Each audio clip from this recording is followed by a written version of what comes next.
may have had their battles while growing up in Newport, Oregon, but brother and sister Jay and Heather Louisiana never thought they would end up in a war zone together in the same unit at the same base in Afghanistan. Actually, with our company, we have a couple we've got a father and son, and other than that, I think there's a couple people in the battalion, but other than that, I think that's it. The siblings are both stationed at a mountain base called Gardez. Soldiers there are a tight-knit combat group. The Sweet Little Lou is my nickname.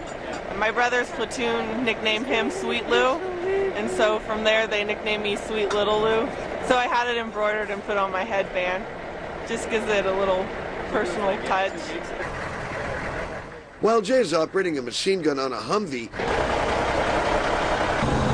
Heather's job is driving one of the biggest trucks in the Army, the 5-ton. That's a lot of truck to handle, isn't it? Yeah, I've been driving for about 4 years, but this is definitely new terrain and new experiences. She's awesome with it. So, I mean, everything I've heard from her and her chain of command is pretty good. On this trip from Camp Phoenix in Kabul to the mountain base at Gardez, one of the 5-ton trucks had a blowout, and the entire convoy came to a stop on the Afghan highway. As Heather and the other soldiers labored to replace the wheel and tire, hundreds of motorists had to wait at each end of the stopped convoy.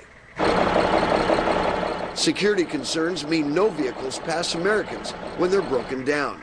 They worked fast to get the rubber back on the road. Yeah, we've practiced it quite a bit, so we, work together and it gets done pretty quick. After getting back underway, we reached the mountains that we had to cross. It wasn't the most treacherous day of the year, but the driver still had plenty to think about. A little over 11,000 feet at the top of the pass, which is just around this corner. The whole way up is kind of scary because you have pretty much direct drop-offs. There's really no guardrails on the side of the road.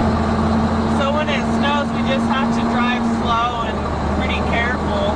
The brother and sister soldiers say having a small family support network on the base helps a lot during the hard times. It's kind of cool. I mean, especially for the holidays, family gets to be there, so especially we're at the same base right now. As combat veterans, their experience in Afghanistan ranks among the most unique of all sibling adventures. In Afghanistan, I'm Tim King reporting for SalemNews.com.